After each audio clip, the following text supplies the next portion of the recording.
It's good to be home. You know, you drive by the Trade Center and you go, I'm here. And I check the parking lot. There's still diapers in the parking lot. So I go, you know what? Corpus never changes, baby. I'm so happy to be here. You know, Corpus is the only town that you can blame outside when you fart. Yeah, you go, no, it's out there. Don't. It's the refinery. It's the refinery. It's not. No, look, you know, all joking aside, you know, this is home. It'll always be home.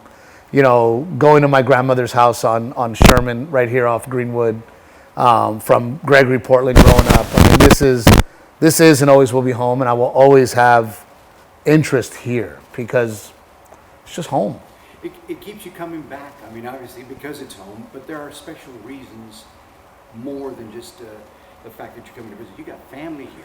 All my family, my friends, you know, and you know, we ended up, Renee and I bought a house in Rockport so that when we come home, we go to our house in Rockport so that we can see all the family and right there on the beach. And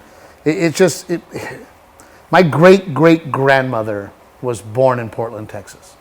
So the roots are deep here, and for me, they always say you can't go home, and it's true, right? Because you come home and you just don't see the same. It's not the same, but in your heart it is, right? So there's no better show. I mean, I tour, obviously, as you know, the entire country, and we're selling out theaters, which I never thought. I mean, you know, we're selling 6,000-7,000 tickets a weekend, but to come home and perform in front of the friends, the family, it's almost like, hey guys, I went out and I'm back. The prodigal son has returned. Kill the fatted calf, you know. So I'm just happy to be here, and there's just, Corpus is its own thing. The coastal bend is its own thing, and I have it inside me, and that's it. Absolutely, and that's the beauty of it, that you are beloved.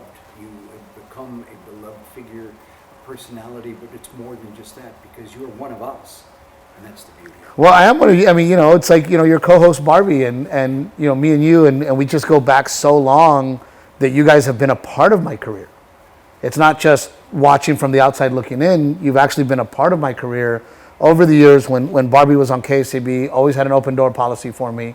You have always had an open door policy for me. So, you know, the love that I get here was different than everywhere else. So, you know, I don't want to sound arrogant, but this is the first place I felt fame. Like I felt like I was doing something, right? Is when I would come back here and people would be like, man, we're proud of you. And, oh my God, that's Steve Treviño. And, you know, so this will always be the place. I call it the head of the octopus when people ask me, right? I go, my head of the octopus was here and the tentacles reached out. And I would not have made this career without this town. That's amazing to know. And now here you're fresh off GMA. How did that go? I don't know. Good Morning America to the old Best Buy in Corpus Christi. It was all, I mean, you know, Rudy, I'll tell you that if I ever have the feeling of I belong here or I deserve this, I think I need to quit. Because I had the feeling of appreciation, and I mean, you walk in, we're in New York City, you know, and the security, we got Mr. Treviño, Steve's here, you know, and then they walk you in, and there's all these sets and all these people, and Mr. Treviño, you're in hair and makeup now, and then they, you know, and, you know, my thing was too, you know, me and my wife were a team, we're partners, we did this together, we struggled together, we succeeded together, and of course she came with me, and immediately Good Morning America says, we want her to have a microphone.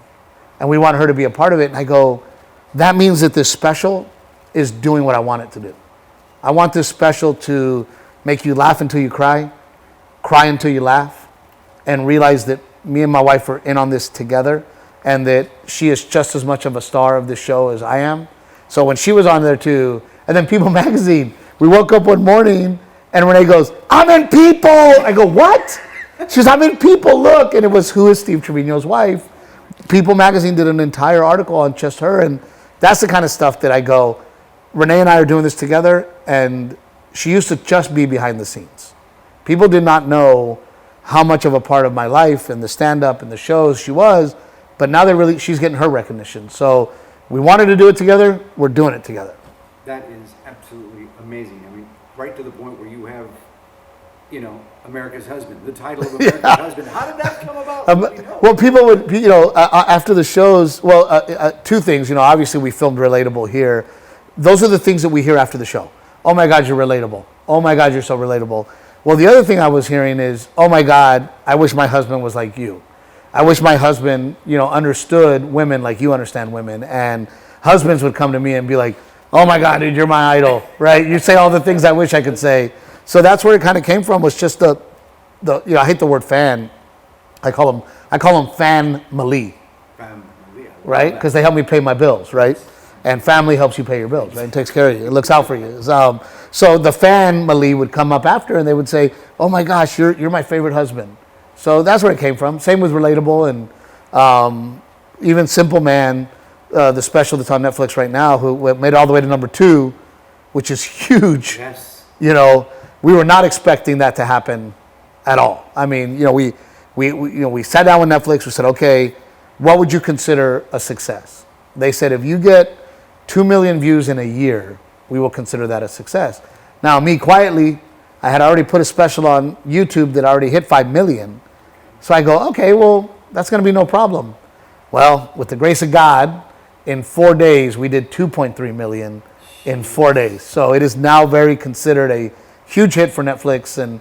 But Simple Man for me was, people would tell me, oh, you're a simple man and you want to be simple. And again, it came from the family, right?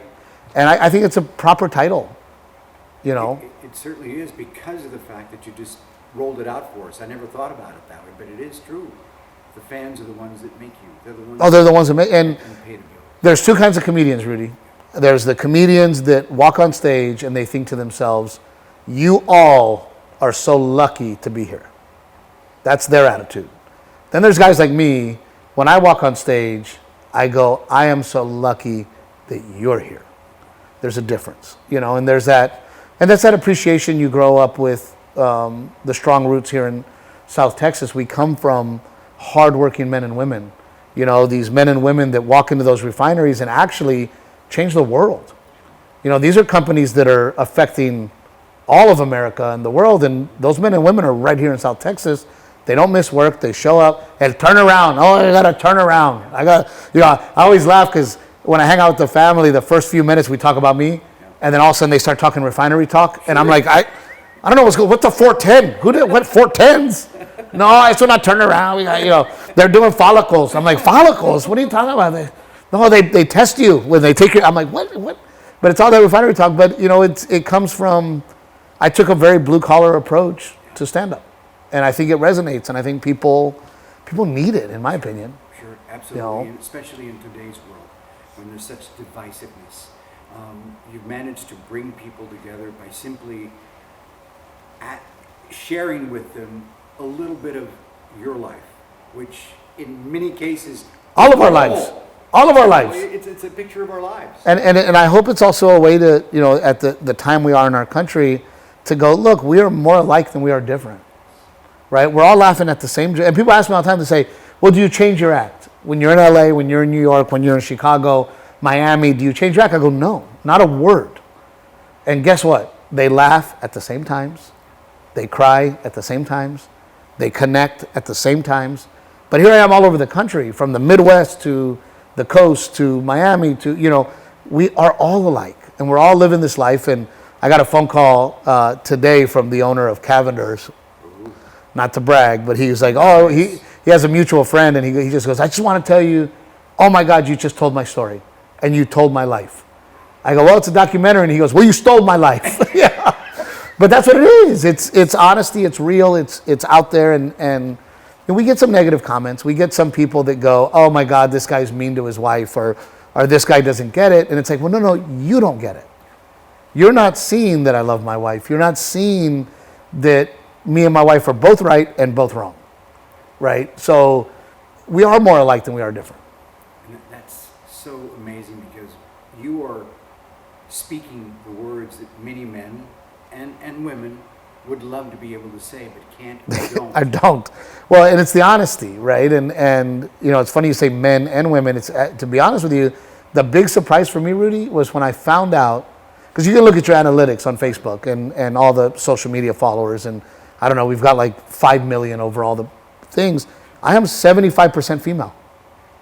It is the women that watch my show and go to their husband and go, see, he deals with it, right? Yeah. So it really connects with the women and the wives and the moms, because I'm basically doing an impression of my wife, and as you know, that's the biggest form of flattery, is imitation, right? Absolutely. And they're connecting with it. That you have, I'm sure, a multitude of wonderful things and causes that you like to take care of. But there's one here at home that is very close to your heart. Oh gosh, see now that one I'm glad you brought up. Thank you, Rudy. We're so excited. I mean, Gregory-Portland is a very proud community. Not to mention all the men and women that have come out of that community to serve in every single major war. And the shame of it all is that we don't have a VFW.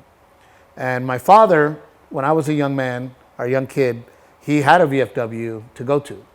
There is no more VFW. So I fought like hell and reached out to the right people, put together a team there in Gregory-Portland. So proud of my friend Chico Hernandez for taking the lead. And I can't do this without him. But we have now instated a VFW post inside of Portland, Texas, again after 20 years.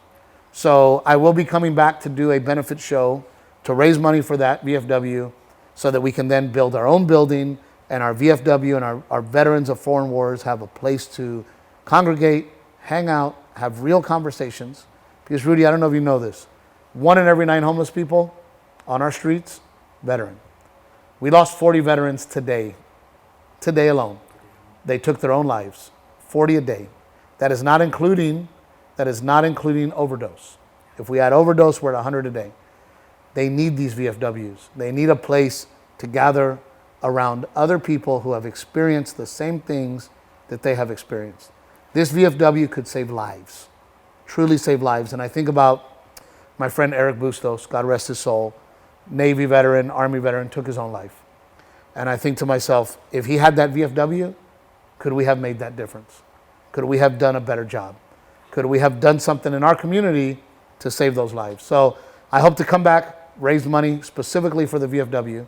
I know Portland now has Old Town Portland. Right. We might do a show down there and see if we can't do it. Wouldn't that be great? It'd be awesome. And I know we can. And I know that people care. And, that's the crazy part. You get to a certain age where your friends are on the city council, right? So I'm calling up John Sutton. I'm like, you're going to help me. We went to high school together. Sure. You beat me up on the football field. You better help me do this. So the community is coming together, and this VFW is just something, is a passion of mine and something really special. I also have Helicopters for Heroes, where we raise money all year, all the time. That is where we take veterans in helicopters. They shoot hogs out of those helicopters. Last year we raised $800,000. So that is the cause that I'm behind. And you cannot take and take and take. You have to take, see those things as blessings, and then give back. So that's what we do. Yep.